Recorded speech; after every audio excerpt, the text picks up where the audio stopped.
wants treats, but it's not treats time for another 2 hours. He was trying to bury his dinner, and I think that's an insult to your cooking. Maybe he was saving it for later, because I open a fucking can. If he's got a problem, he's got a problem with the chefs down at Fancy Feast. Mechanically separated chickens. Chef Chicken Shredder 3000. God. God can't save you now. You're stuck with me forever. Yep. In fact, he bound me to you, I think, legally. Yep. And there's nothing more legally binding than this, another episode of Soon to Be a Major Motion Podcast. The podcast where we read books that were turned into movies and watch movies that are based on books. I am Billy Beck. I am Cody Beck. With a mouthful of gummy bears. That wasn't a gummy bear, that was a gusher. What's the fucking difference? Cody. Yeah. It's been a couple weeks since I've seen you. Actually, it's been like 48 hours since I've actually seen you. It's true. How have you been? I have been fine. Black Friday, spent way too much money on things. I got a new, brand spanking new laptop. Financed it on your credit card. You're welcome. It runs The Sims beautifully. Was specifically why I got this laptop. Sounds like an airplane taking off. It really does. It's the first time I've ever had a performance laptop, and I didn't realize that meant it came with a built-in hand warmer. Like, it feels like we moved another mile closer to Burbank. Just the sound of jets. So, how about you? Something happened between when we released last and this episode. Since we released last? Yeah, fucking Black Friday happened and Cyber Monday. And being a retail employee, I was blasted up the ass with fucking orders for 3 days. But this is the time of year that I secretly love. Mm-hmm. Because this time of year, all I'm doing is paperwork. So I'll throw a fucking movie on my phone and just watch a movie while I'm knocking out paperwork. Plus, the rest of the year when I'm sitting on my ass doing nothing, everyone recognizes, oh yeah, we need him here because on Black Friday and Cyber Monday, Bill is a fucking god. So I'm exhausted from Cyber Week, but happy to be recording on a Friday. I think there was something else, though. No, because the last release was on the 27th. I'm not falling for your aging tricks, bitch. You chose your words carefully, so I chose mine appropriately. It was someone's birthday recently. Yep, dear friend of the pod, Tony, had a birthday. Happy birthday, Tony. My brother had a birthday. Your brother who is having a child? Sure. Co-host of the pod, Mr. Billy Beck, had his birthday. Who hasn't had a birthday? Anyway, so... No, let's talk about it. Let's talk about your birthday and what birthday it was. It's a big one. I mean, big numbers. It's a matter of perspective, right? Because if we're talking, like, age, 65 is a pretty big number. Mm-hmm. If we're talking, like, murders...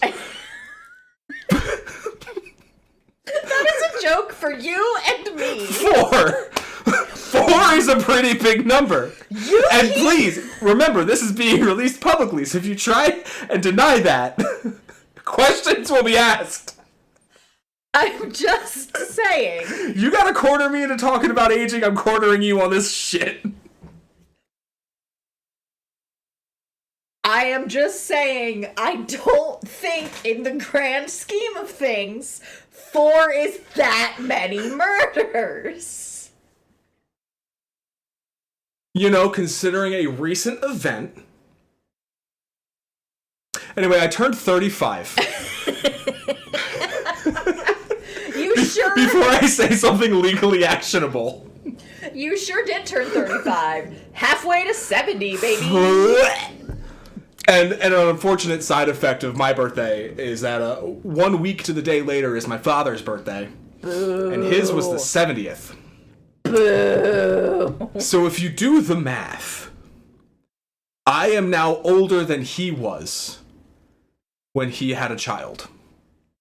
When he had me specifically. I was going to say his first biological child. Yes. And now I know how he feels with Toby. You do. We reached parenthood, because I mean, let's be real. We adopted Luna, like my older sister is adopted, and Toby is my son. So you biologically birthed him. Yes. Why he smells so bad. Yeah, you know, honestly, that I accept it. Headcanon accepted. So speaking of difficult truths about human life to accept. I was gonna say, speaking of things smelling bad, Cody, I saw you were reading a book. Oh, I feel like there's a Hurricane Andrew joke in there somewhere. There's a joke about flowers that smell bad in there. There is. There actually is. Yes. So what book did you read? I read a book called The Orchid Thief. Neat. It's a nonfiction book, loosely telling the story of one particular theft of wild native plants in the Fakahatchee Strand in Florida. I say loosely because the person who's writing it, she actually wrote this for The New Yorker and then turned it into a novel, essentially. Not a novel, but novel length.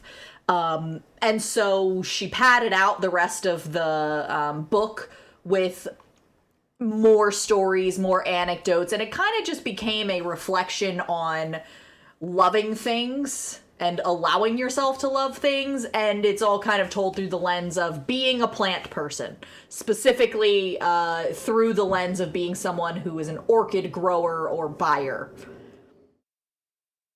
Okay, sure. Now, we're gonna do, and I'm serious here, I'm not trying to do a bit right now. I know. Let's say Columbia Pictures called you up and said, hey, we want you to adapt The Orchid Thief into a film. What would you, and again, I don't want a bit, I want to know, how would you go about adapting this? It's actually funny that you ask that, because I was actually using my meta-knowledge to think about that while I was reading it. And I think that I would do it similar to how Won't You Be My Neighbor was done. Ooh, okay, yeah. Because the whole story, the thing that kept hitting me over and over again is that this story is more about the person writing it than the people that she's telling the story about. So Won't You Be My Neighbor, for those who are what the fuck was that? It was the movie came out a few years back about Mr. Rogers, but it wasn't really about Mr. Rogers. It was about, I think he was a journalist doing a piece on Mr. Rogers, and it was how his interactions with Mr. Rogers changed him for the better. You're just saying that like the John LaRoche character would be the Mr. Rogers and Susan Orlean would be the other guy? Not quite. It's more like the idea that ostensibly it's about John LaRoche, but it's actually about the author, whereas like the movie is about Mr. Rogers, but it's actually about the journalist. Yeah, okay. Because John LaRoche is not fucking Mr. Rogers. I didn't mean in on a moral equivalency. I meant in terms of a story structure. Yeah. Okay. Because just telling the story of the criminal drama is boring. You could do that in one episode of a TV show. If you wanted to get the meat of the story and do it as a movie, you would just do it kind of the person tracking down the story and putting the pieces together. Yeah. You know, like, if someone tried to adapt it now, though, it would be like fucking Tiger King shit. It would be a 6-part documentary series. Honestly, that's what I was thinking too, is this honestly would lend itself well to that, because there are distinct sections.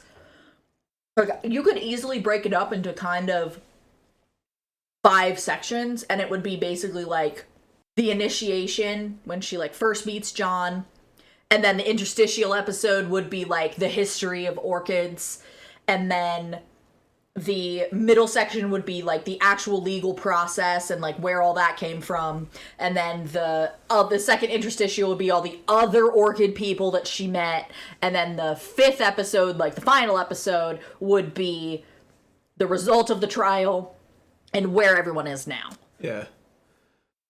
Well, unfortunately for Netflix or whoever would be producing that based off of our genius suggestion, this actually has already been adapted into a movie. Really? You know, I was actually checking, and I didn't see any movies with the name The Orchid Thief. That's because, instead of asking you, like a sane person would do, Columbia Pictures went to a little guy named Charlie Kaufman and said, "Hey, bud, do you want to adapt this?" And he said, "Sure." And, before I tell you, maybe you should see some of this. Okay. Cody, let's watch a trailer. She hates me. She's disappointed. I could see it in her eyes when we met. I've got to stop sweating. Oh, she looked at my hairline. She thinks I'm bald. She's thinking I would never in a million years sleep with this guy. We think you're great. Oh, thanks. Wow, that's nice to hear. To begin, coffee would help me think. Coffee and a muffin. I'm going up to Santa Barbara this Saturday, and I was wondering... Oh. I'm sorry. So I'll just be right back with your pie then. Drum roll, please. I'm gonna be a screenwriter, like you. I'm putting in a chase sequence. So the killer flees on horseback, cops after them on a motorcycle. And it's like a battle between motors and horses. Like technology versus horse. Susan, we would really like to option this. You want to make it into a movie? I want to know what it feels like to care about something passionately. John LaRoche is a tall guy, sharply handsome. The book has no story. There's no story. Make one up. Okay, we open with LaRoche. No, we open at the beginning of time. Okay, we open with LaRoche. Crazy white man. We open on Charlie Kaufman. Fat, bald, ugly, paces. I've written myself into my screenplay. That's kind of weird, huh? I guess we thought that maybe Susan and LaRoche could fall in love. I just don't want to ruin it by making it a Hollywood thing. It's like I don't want to cram in sex or guns or car chases or characters overcoming obstacles to succeed in the end. She's crying. What's she hiding from us? I think you actually need to speak to this woman to know her. People find love, people lose it. Every day, someone somewhere takes a conscious decision to destroy someone else. This is our last dance. This is our last dance. Who's gonna play me? Oh, I think I should play me. Under pressure. Under pressure.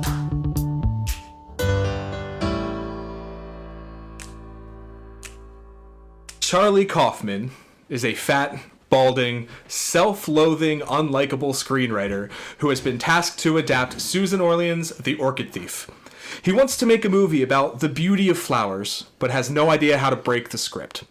He's in love with a violinist, but is awkward and doesn't know how to express that, so instead he fantasizes about similar-looking women, including Orleans. Is it Orleans or Orleans? Orlean. There's no S. I fucked it. Charlie's twin brother, Donald, decides to become a screenwriter as well, focusing on his cliché thriller script called The Three. Eventually, Charlie breaks the story and makes it about himself trying to adapt The Orchid Thief. When he can't figure out the ending, he enlists the help of Donald to finish the script. Charlie and Donald discover that Susan is in love with the Orchid Thief LaRoche, and they follow her to Florida, where they find Orlean and LaRoche taking drugs made of ground orchid.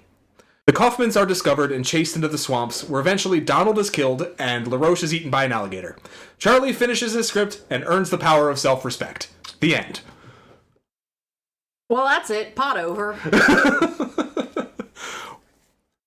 So... there are a lot of things I want to talk about, but I'm not sure where to dive in. Like, where's the shallow end of this pool? I am gonna let you take the lead on this one. So, Well, I'm gonna start by, I guess, talking about how I came to find this movie. So I got in a kick when I was in college. I saw Eternal Sunshine of the Spotless Mind for the first time. I'm sure that did great things for your mental health. You know, my mental health was fine. It was the filmmaking techniques and the story. And it was unlike stuff I had seen before.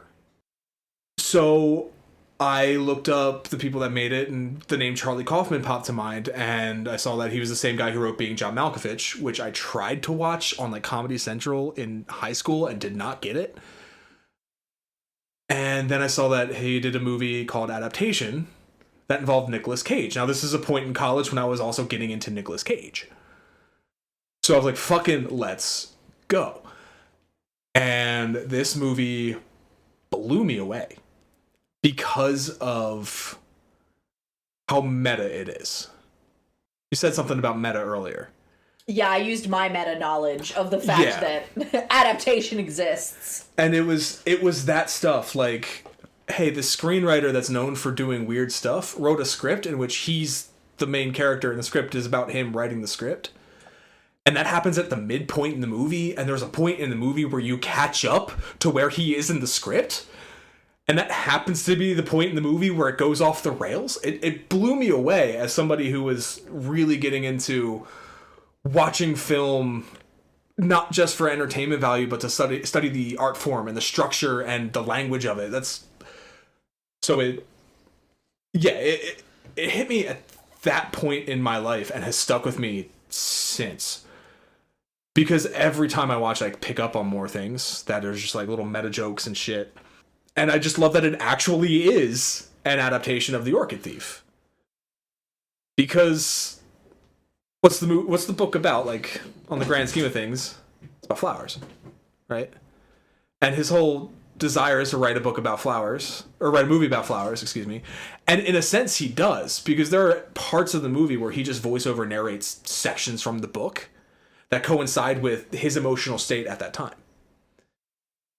And like you said about the Won't You Be My Neighbor, like it's about these people, but it's about how they affect him. What you wanted to do is what he did. Except he inserted himself into that, because when you read the book, you're affected, I assume. Parts of you are affected, and you might just be so cynical and burnt out yourself, Cody. But wow.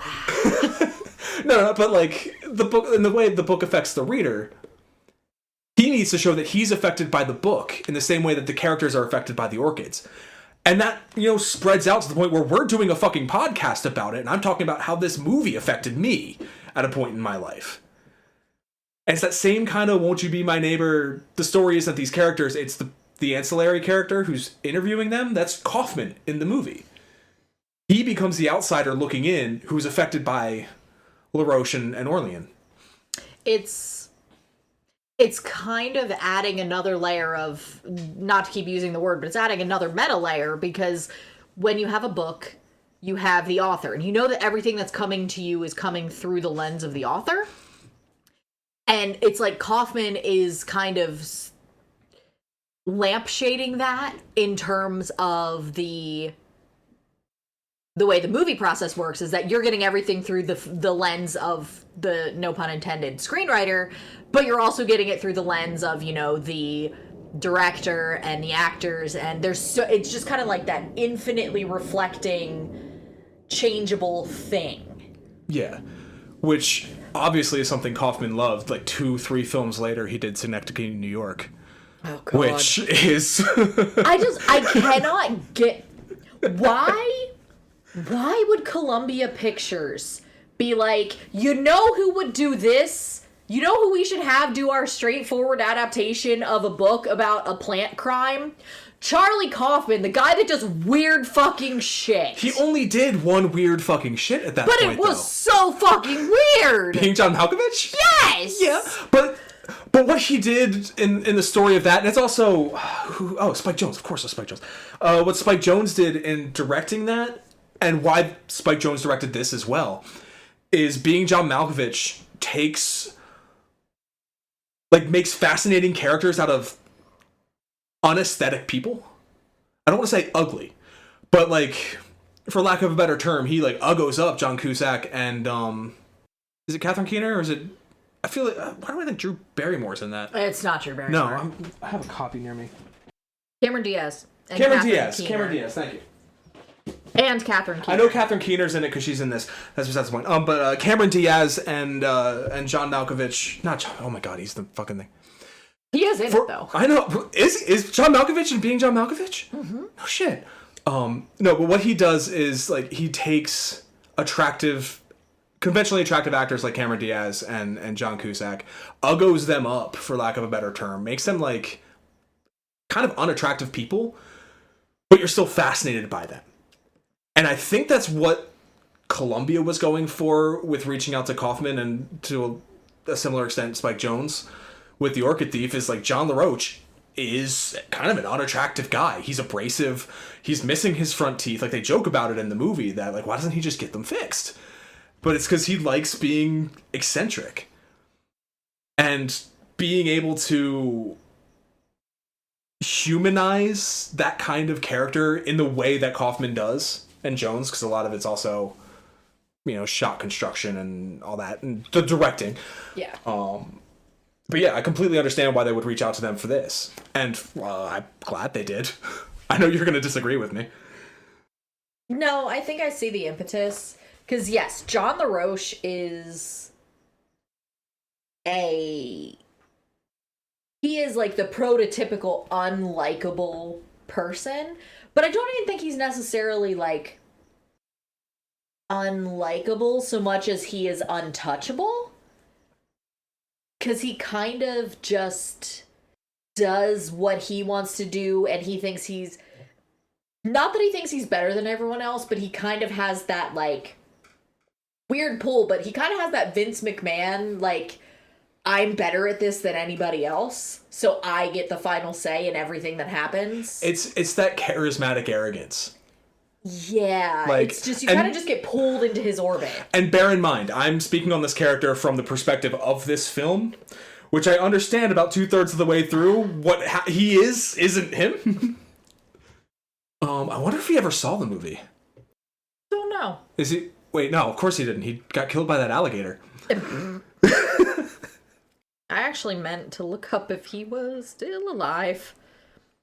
I didn't see anything in my research on him specifically. So a thought I was having while I was watching. Yes. Adaptation is a word that has multiple meanings. And it's a really common screenwriter thing to take those different meanings and use them in different ways and apply them in different ways, you know what I mean? Yeah. Because, like, the title of the picture is Adaptation, because it's an adaptation of The Orchid Thief. But it's also about a guy making an adaptation.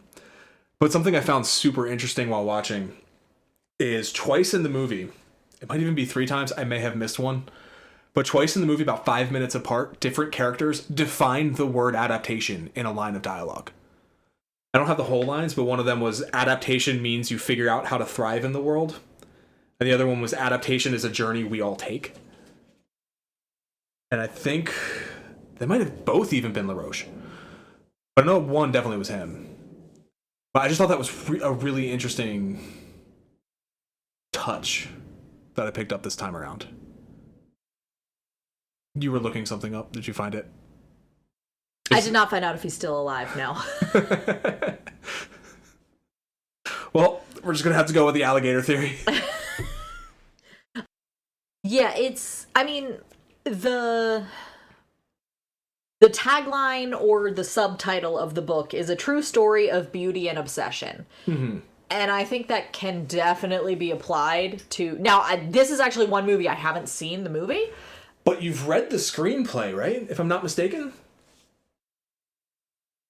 Did you not have to read it in a screenwriting class in college? No, we did Eternal Sunshine. Oh, it was Eternal Sunshine. I knew it was a Kaufman. Yes, Never it was mind. Eternal Sunshine. But anyway, you haven't seen it. I have not seen it. So I'm... Knowing what I know about Charlie Kaufman, having seen some of his other work... You've seen more of his bizarre work, though. I've seen... like Anomalisa and... Oh, you didn't watch it? I'm thinking of Ending Things With Me. I did not. Oh, we're going to have to do that for the pod. I've seen like bits and pieces of Synecdoche. Oh yeah, that one's wild. And I've read Eternal Sunshine, and I've seen Being John Malkovich. Yeah, Eternal Sunshine is weirdly his like most accessible one, because his weirdness just comes out as sci-fi. Yeah. But also Jim Carrey just sells everything he does in that really well, because he has to sell some shit in that movie.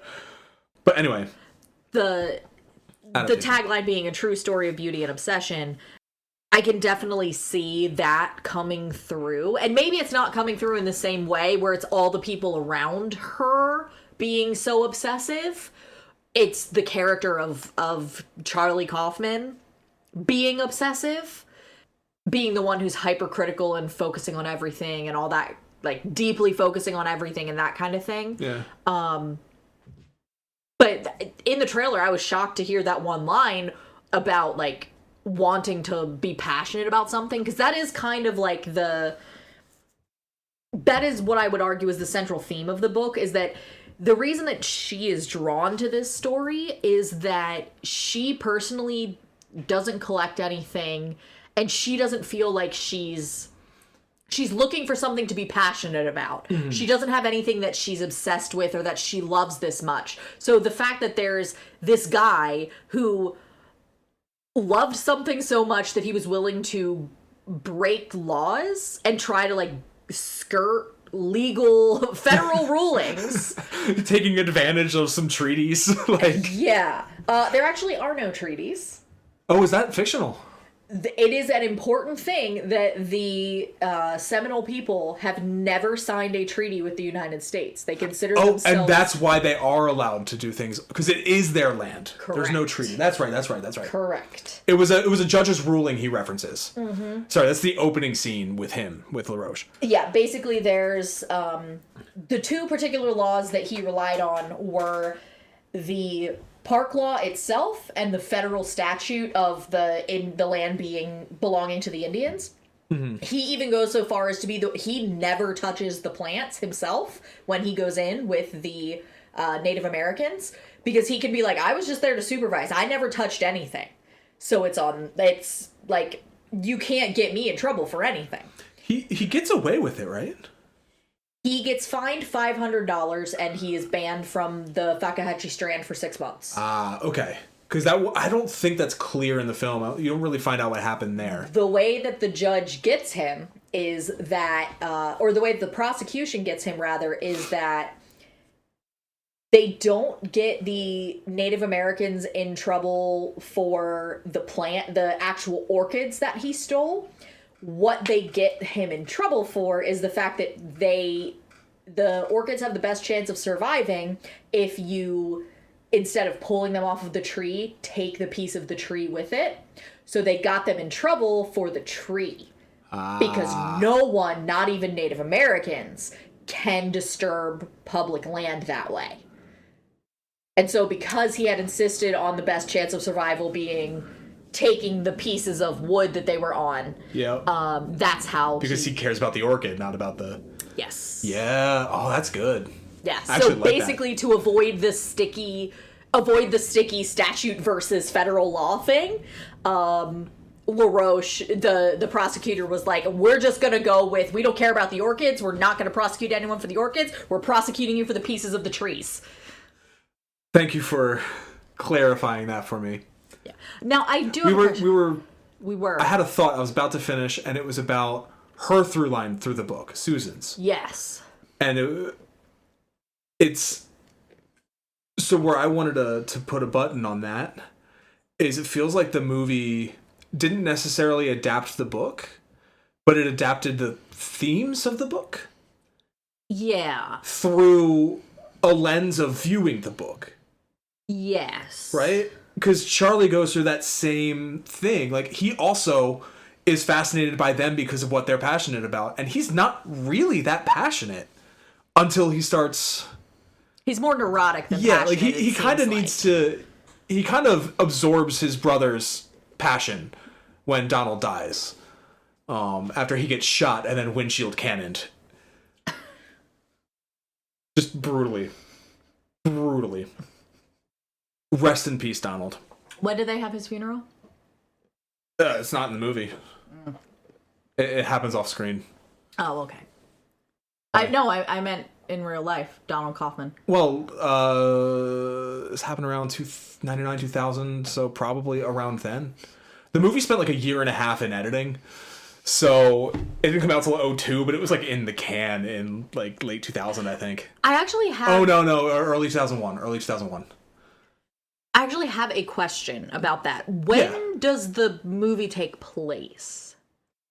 It takes place... Because, like, obviously the book has to exist in the movie, the world of the movie. Yes, it takes place from 99 to 2000.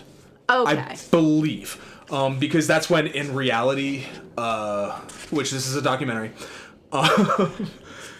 Charlie finished the first draft in, like, fall 99, and the third draft in, like, winter 2000, and I think they shot it in 2001. Well, it has to take place earlier than that. 98, probably. Because it takes place on set of Being John Malkovich. Okay. Like, that's where it starts. So it's from, like, 98 to 2000. Okay. The book is... The version of the book that I have shows a publication date of 98. Now, the story itself was published in the New Yorker first. Or at least part of it was. So the bulk of it was already out by the time that happens. But the important thing about the book is that she was gathering this information and these experiences were happening in the wake of Hurricane Andrew. Mm-hmm. And that gets referenced over and over and over again in the devastation that happened in Florida and as a result of Hurricane Andrew. Yeah. Because so many times she's just like, oh, there are these big holes in people's like yards, or there's like... I think actually LaRoche himself lost his nursery, his first nursery in 92, or was Andrew 92 or 94? I think it was 92, because the articles came out in 94.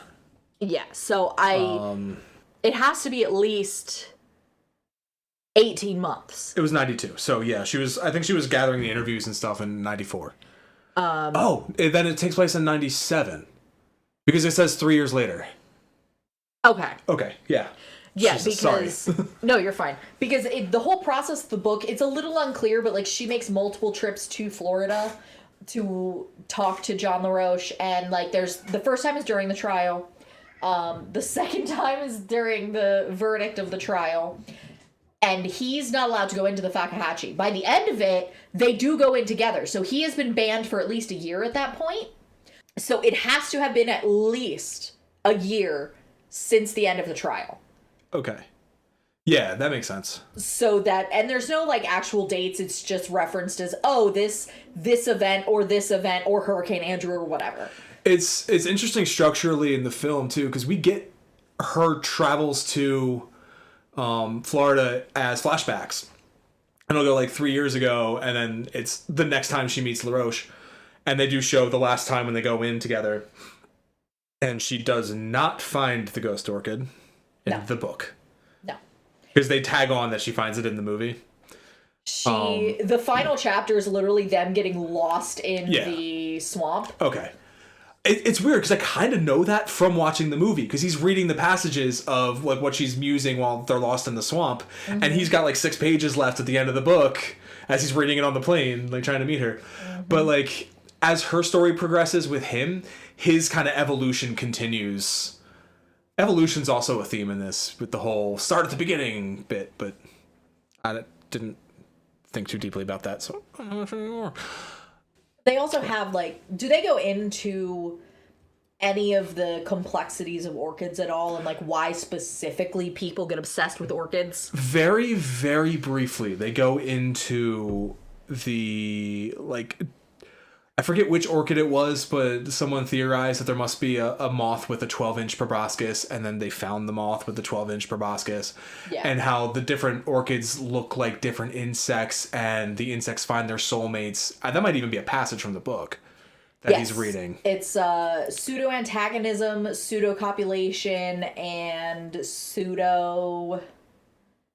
I can't remember what the third one is, but basically the different methods by which orchids get pollinated by bugs. They don't go too much into scientific detail, and that's something he keeps bringing up as a character, is how do I make this into a movie? Like, it's just about flowers. Like, it'll bore the audience if I just put this up on screen. I feel like that's kind of the opposite of it's about cats. Because, yes, the book is about flowers, but it's about, like, why these flowers have always been this way. And, like, it goes back through the history of them, and basically, like, the second that people discovered orchids, they were weirdly obsessed with them. And it talks about in, like, Victorian England, how women were not permitted to have orchids because they thought they were too lascivious for women. And the way that she describes orchids, like, you're constantly talking about their lips and their petals and the curve and that kind of thing. I'm like, oh, so, and also like how the bulbs themselves, their roots look like testicles. I've got a 12-inch proboscis for your orchid. I'm gonna go throw up. Has it been another sentence yet? Okay, Orange Cassidy. All right. I'm so sorry, Andrea. I'm so sorry. So a fun thing, sidebar. A fun thing about having a podcast that you've been doing for like a year and a half is that someone will listen to an old episode and then yell at you for mentioning a specific wrestler and a specific body part in the same sentence. And now I can't do that anymore. She did also say consecutive, and I would say 3 is consecutive. No, I'm allowed to do consecutive sentences, just not the same sentence. No, she said not consecutive. Unless that was part of your treaty. I'm sorry. I was trying to be good at this. I was trying to be good. You have never tried to be good in your life. Because do or do not, there is no try. I actually don't. I mean, I get that the love story aspect of it is the point where it's starting to go off the rails and he's kind of relying on the Hollywood tropes and stuff. Yeah. But I don't. You never get that in the, like, even the hint that there's any sort of relationship, and that kind of just feels lazy to me. Like doing the Hollywood bit? I mean, or sorry, doing the romance angle in the movie? Yeah. So, this is one of my favorite things about this movie. This is what elevates this movie a little bit further beyond other Kaufman movies for me. It is written by Charlie Kaufman and Donald Kaufman. Donald Kaufman, Charlie's twin brother, is a new screenwriter, and he's a very tropey screenwriter. If you've read the excerpts from his other screenplay, The Three, it is the most... Why are you kayfabing this? You gotta keep up the meta, Cody. It's the whole fucking point. No, he's a very tropey screenwriter. And Charlie points it out all the time. He's like, everyone does split personalities. It's so cliche. Well, Mom thinks it's a taut psychological thriller. Well, Mom can help you write it. Like, he's just not about that. And there's a point in the movie where Charlie asks Donald for help. And that's when Donald starts writing the movie. And that's when, because like the romance thing is like, is there a romance thing there as Charlie writes it? But when Donald's pen takes over, it is she's on his porn site and... Oh, so they do bring that up. Of course they bring that up. It's really fucking funny. But it's how they find out that, oh, she does have feelings. She is cheating on her husband with this guy.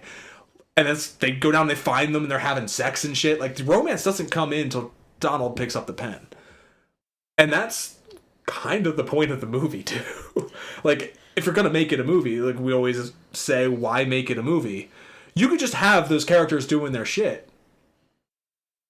What's the point of it being a movie? Like, you don't get anything more from seeing it, except you don't have to read.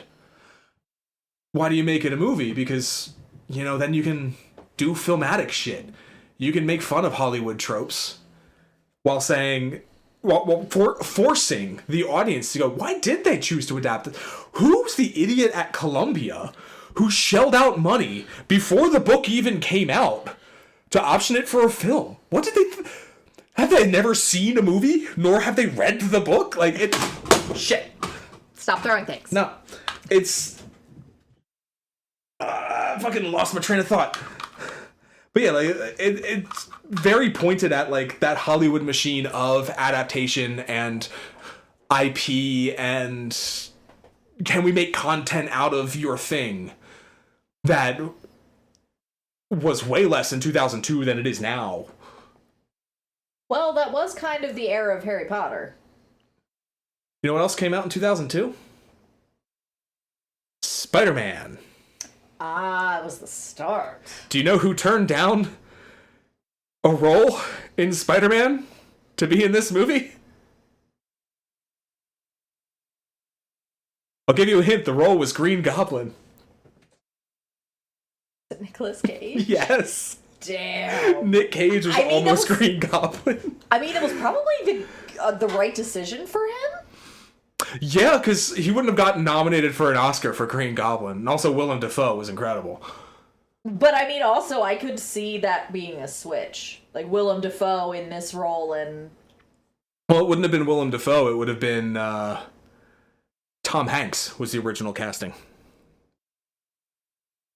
Yeah, Tom Hanks is too likable. Yeah, you need the kind of, like, weaseliness that Nicolas Cage can do and Tom Hanks cannot to make that character work. I get that the point is the tropiness, but it's also kind of like, why that trope? It's like the romance thing? Yeah. So there's a scene where Charlie outright says, I don't want to do Hollywood with this. I don't want to do car chases. I don't want to do sex scenes. I don't want to do romance angles. I don't want to do drugs. I don't want to do guns. And he doesn't. Donald specifically does every single thing he mentions in that bit of dialogue in the final act of the film. There's a car chase. People get shot. When he goes to see a Robert McKee seminar, he's explicitly told no Deus Ex Machina. Donald puts the fucking alligator in. That saves Charlie from being shot. I think the point he's trying to make is that, all right, let's break some kayfabe. Donald Kaufman is not nor has ever been real. He is a fictional character. He was made up for the movie. It's still real to me, damn. It's still real to me, damn. But Charlie puts his intellectual side in the character of Charlie. And he puts his, like... Fuck it, we ball. His popcorn side. Yeah, his fuck it, we ball into Donald. And Charlie's what he wants to be known for. He wants to be known as the guy who can just, fucking make magic happen out of nothing, make a movie about flight. He wants to be the guy who did what no one's done before. Donald just wants to make people happy. He wants to write a movie that people will watch. And it's only when he combines the two can he actually transcend the genre. You know what I'm saying? Yeah, I think so. Like, I know your qualms about there being a romance angle. It is 100%. Ew, why is there a romance angle? Like, it's played that way. It's played out of place. Ditto, the car chase and the gunfight. It feels like you're watching a different movie all of a sudden. Like, it's 100% intentional. It's the script of the script. This is what it is. I wonder how much of that is also, like, the love song meta. The story about Sarah Bareilles writing Love Song? Yeah. For those of you that don't know, the story about it goes that she had her album finished and the studio went, we need a love song. You have to put a love song on it. Everyone wants a love song. That's going to be your single, whatever. And she basically said, okay, fine. And wrote Love Song, where the lyrics are literally, I'm not going to write you a love song because you asked for one. And that's kind of like, it feels like maybe just a little bit Charlie Kaufman is going, no, these are the fucking tropes that you want me to use, that everyone uses.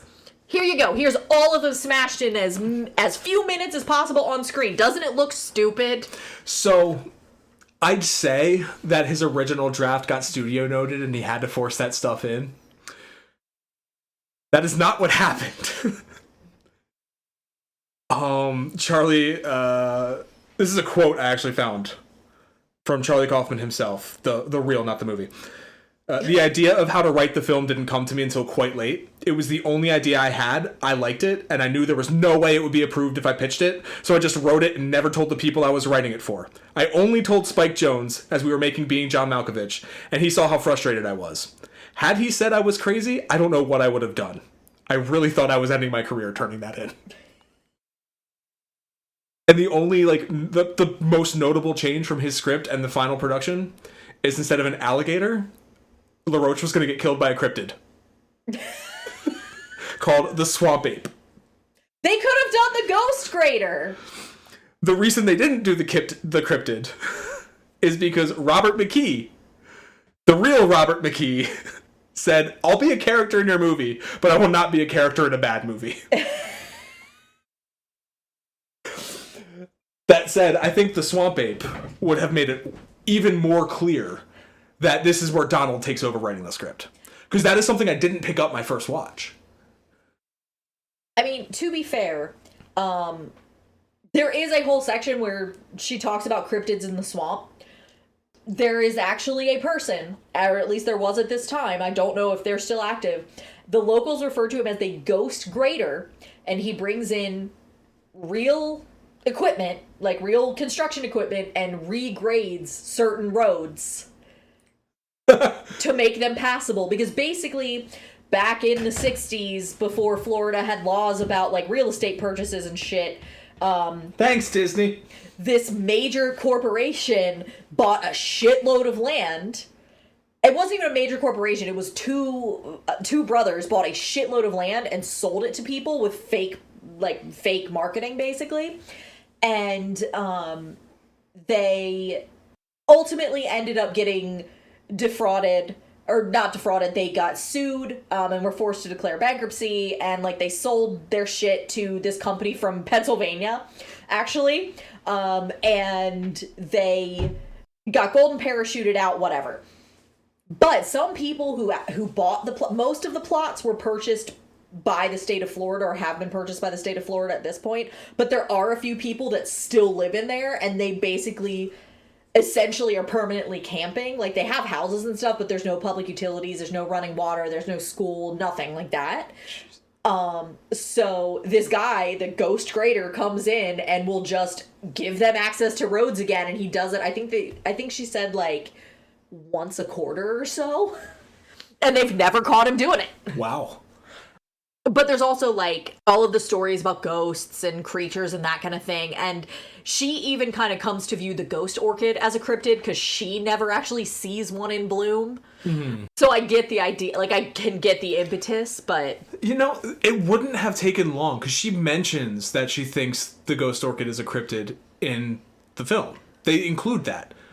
So do a brief scene where they're bringing up swamp monsters and stuff, like, or the Ghost Grader, or things that are in the text that could come back and be that Deus Ex Machina. I don't think that's a bad choice, Robert McKee. She does also talk about crocodiles and how they're a constant danger in the swamp. It's a more realistic one, but a cryptid would have been funny and still, like, textually make sense in the film. Yeah. So we've danced around it enough. I want to talk about who made this thing? Let's do it. All right, it was directed by Spike Jonze, who directed Being John Malkovich before this, and I believe he won an Oscar for Her. I don't know. I've never seen Her. I haven't either. I just know him as a guest on the Chris Gethard show. Spike Jonze? Yeah, wasn't he on the Chris Gethard show once? He might have been. I know him as Johnny Knoxville's buddy when they dress up like old people. That's who I'm thinking of, not Chris Gethard. No, you're other weird comedians that you like. Like, watching Jackass Forever and seeing Spike Jonze get back in the makeup, like, sir, you have an Oscar. You're an Academy Award-winning director. What the fuck are you doing here? He is enjoying his life. Fair enough. Like, I mean, he got his start doing, like, skateboard movies and stuff. Yeah. Like, that shit. He has that vibe. He's of this generation of directors that I adore. It's like him and, like, Michel Gondry. And I adore the generation as a whole, not necessarily all their works. I'm going to say Michael Bay. And these guys that came up doing music videos. And that brought, like, a really unique visual style to their movies. I love that shit. This is written by Charlie Kaufman, who previously wrote Eternal Sunshine of the Spotless Mind, Synecdoche, New York, Being John Malkovich, Confessions of a Dangerous Mind. That's the one of his I always forget, because he wasn't, like... It wasn't a him one. It was what he did after this. Anomalisa. I could name his whole fucking... I'm thinking of anything. And it was also written by Donald Kaufman, who wrote Adaptation and the yet-to-be-released film The Three. Yeah, because he got eaten by a crocodile. But he sold the script. Someone bought it. I don't know who, but I think they didn't want to produce it after he died. Charlie Kaufman was played by Nicolas Cage, award-winning actor. He won an Oscar for Leaving Las Vegas. He was in Moonstruck. Donald Kaufman was played by Nick Cage, you know, the guy from Con Air, Ghost Rider, Vampire's Kiss. Susan Orlean was played by Meryl Streep, numerous Oscar winner, Sophie's Choice, Devil Wears Prada. John LaRoche was played by Chris Cooper. He's in American Beauty, August Osage County, and he won the Oscar for this role. Okay. Best supporting, I assume? Best supporting, yeah. Nick Cage didn't win, Streep didn't win, and the Kaufmans didn't win the screenplay. But those were the 4 nominees. Amelia, his love interest, it was played by Cara Seymour. She was also in You've Got Mail and American Psycho. This seemed to be her biggest role. Robert McKee, at the request of Robert McKee, was played by Brian Cox. Incredible. He was Stryker in X2. He was the What's-Her-Face's dad in The Ring. The guy in Succession. Other appearances were Tilda Swinton, Maggie Gyllenhaal, Judy Greer. All make small role appearances, and uncredited cameos by John Cusack, Catherine Keener, John Malkovich, and Spike Jonze. Of course. Because scenes take place on set of Being John Malkovich. Yep. Before Robert McKee said cast Brian Cox, they were looking at Albert Finney, Christopher Plummer. You know nothing about who this person is. Because he's not in the fucking book. Why would he be in the book? Robert McKee is I think he's still active. He wrote books on screenwriting, and he does like famous one-day screenwriter seminars where he's like allowed. He's not the Save the Cat guy, is he? I don't think he Saved the Cat. I think he's a different guy. Okay. But he's like a loud, like foul-mouthed, yells at a room full of aspiring screenwriters, like, stop doing this bullshit. I don't like this bullshit and it's bullshit. Do this instead. Just make sure you have a point. Like, shit like that. So Albert Finney was an option. Christopher Plummer, Terrence Stamp, and my favorite, Michael Caine. Oh, God. John LaRoche, before they settled on Chris Cooper, settled isn't the right word. Before they gave the part to Chris Cooper, they went to John Turturro. Yeah, actually, John Turturro would be a good shout. Was he busy doing a Cohen at the time? Was he in Oh Brother Where Art Thou? Yes. Yes. He was one of the main dudes in Was Oh he Brother one of Where the Art brothers Thou? that they couldn't find? I think he was. Then yeah, he was probably fucking around with the Cohen, because I think that was 2001. I mentioned that Cage was nominated for an Oscar for this. Nicolas Cage, famous for his performing style. I think you sent me a thing not too long ago that was about how Nick Cage loves German expressionism, and that's why he is the way that he is on screen. Yes. So he said that when he was making this movie, he abandoned all of his acting instincts and just did what Spike Jonze told him to do. Oh my God. And he was nominated for a fucking Oscar. All right. He was, by the way, in Oh Brother Where Art Thou. Yes. Yes, he was. I wonder if that's why he turned it down then, like legit. Because he would absolutely rather work with the Coens again. It could also have been Big Lebowski, depending when they were filming. They weren't filming that far back. Big Lebowski was 96. Big Lebowski Was it 98? Was 98. Okay, they weren't filming this yet. They were filming this in, I think, 2001. So part of the plot is that Charlie Kaufman doesn't meet Susan Orlean until, like, they meet in the fictional third act. Because from what I could tell, the first 2 acts before Donald takes over, like, is really close to reality. Like, some elements are fictionalized, like his romances, and he makes himself seem like a piece of shit. As far as, like, the timeline of events go, it's pretty accurate. So in the movie, Charlie never meets Susan. He sends Donald to meet her on his behalf. And that's when he finds out, oh, she's lying. She's in love with him. We're gotta follow her to Miami. In reality, Charlie Kaufman never met Susan while he was writing the screenplay. He met her over a year into production when they were shooting a deleted scene that included her. And Nick Cage introduced him. Apparently... And she said... You have no idea how embarrassed I am right now. To which Kaufman replied, not as embarrassed as me, and sprinted off set. Yep, that sounds like him. Didn't see her for another year. Yeah, apparently she initially said no.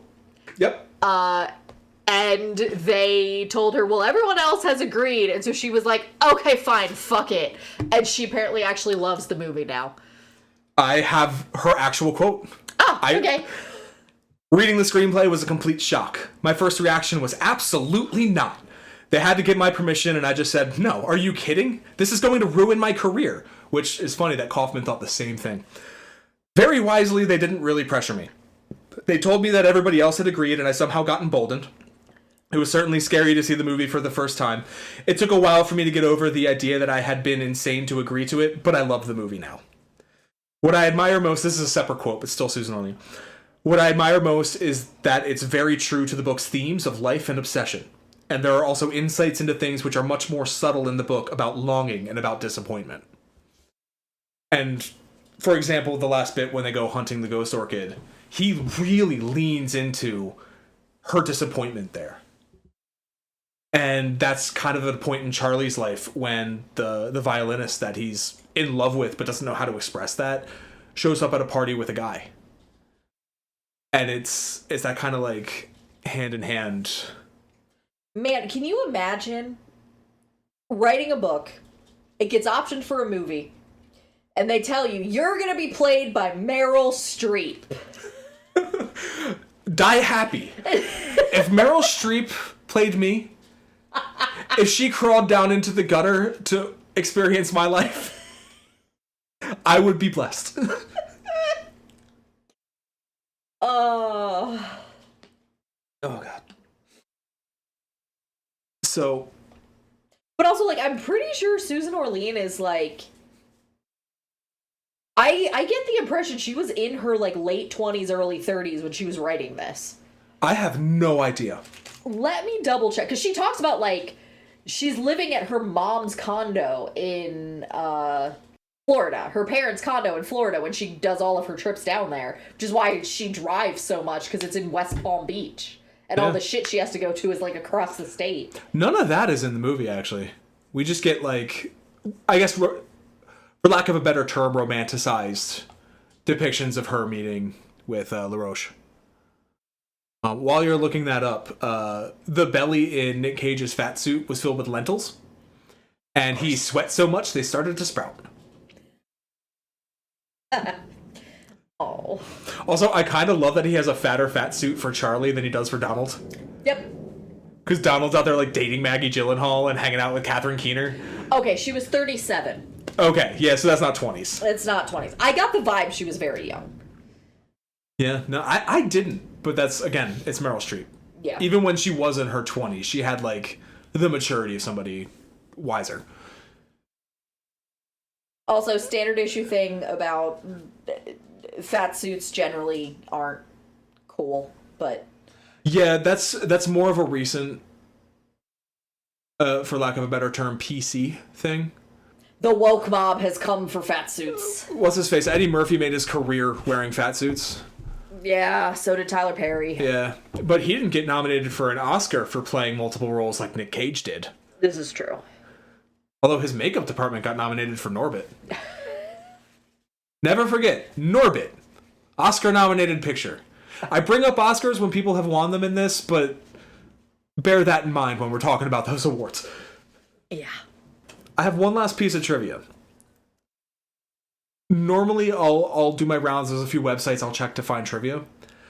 I did not see this listed anywhere. Okay. So I don't know if it's just something I picked up on.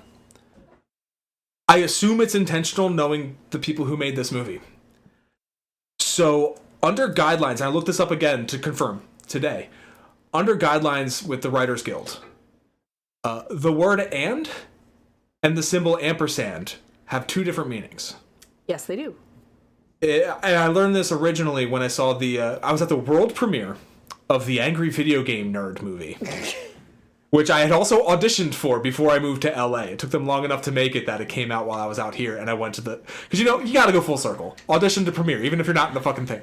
But anyway, and the nerd himself got up there with his writing partner and talked about how they're a writing team. They get credited as a team. They have an ampersand, and they would always say like team ampersand on set.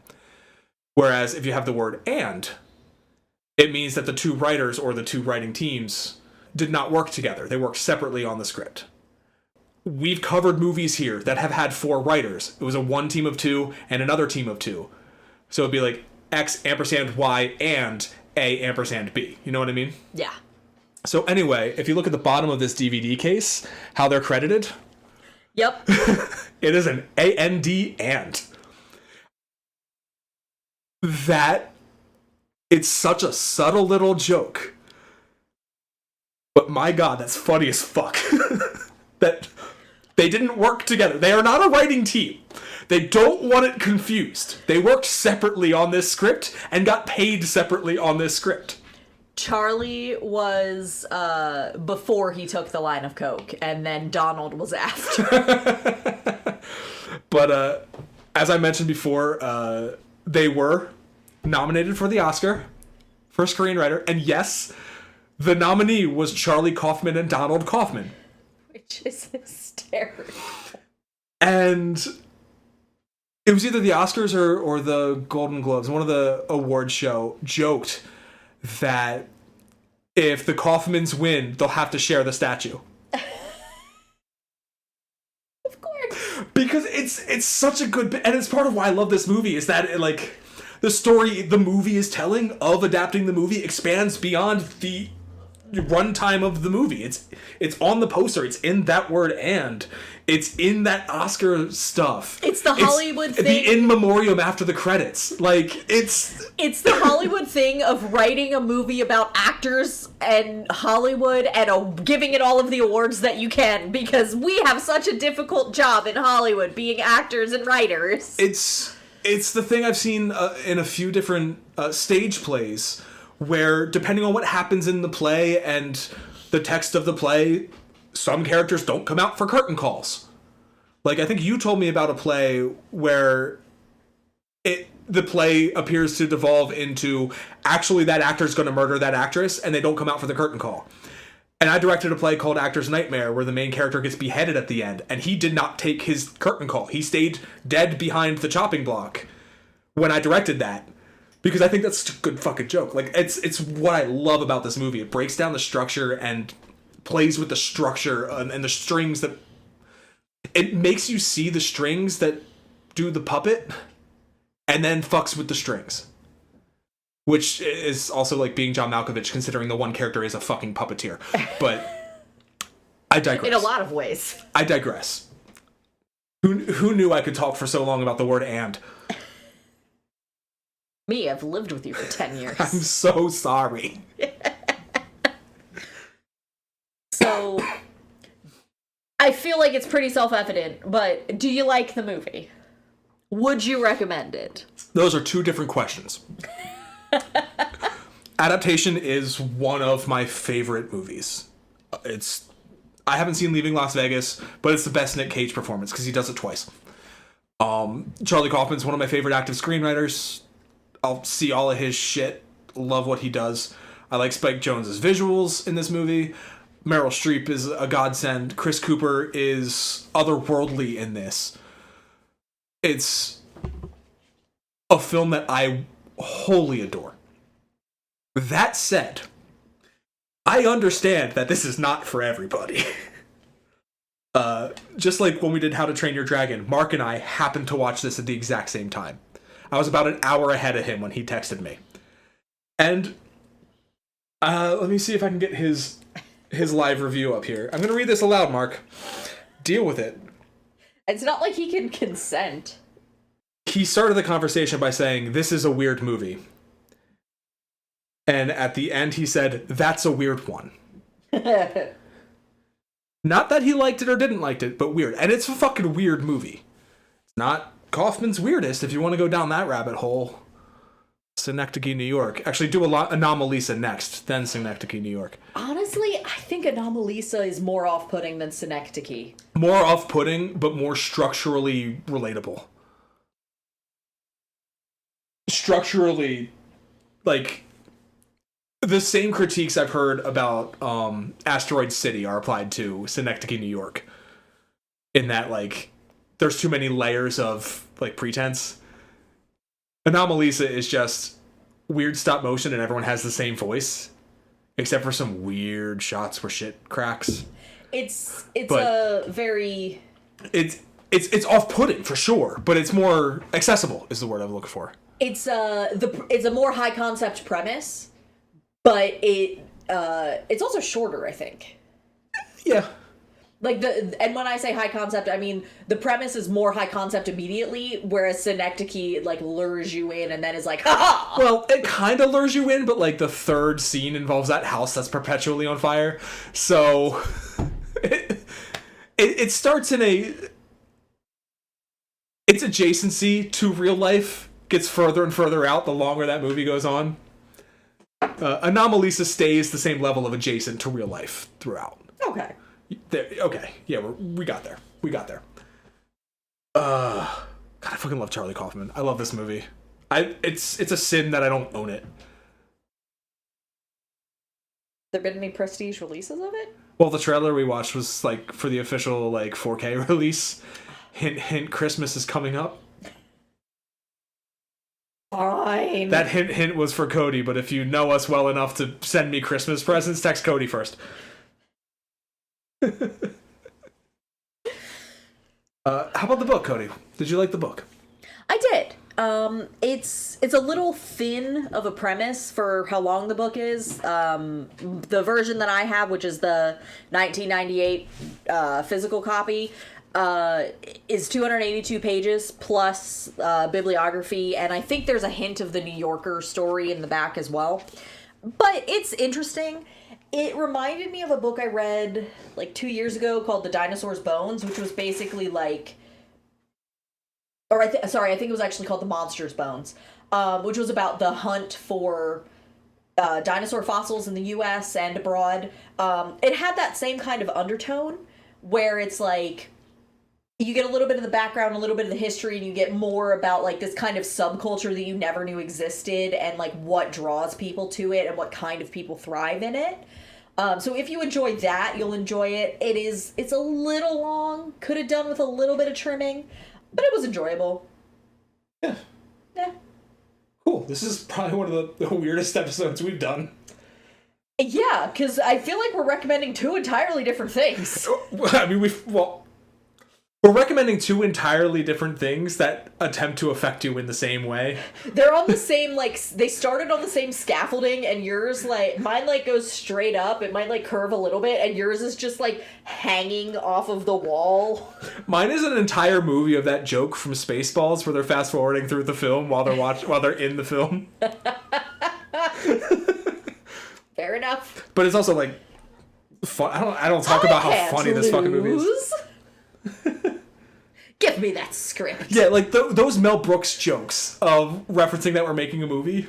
It's just that the whole movie.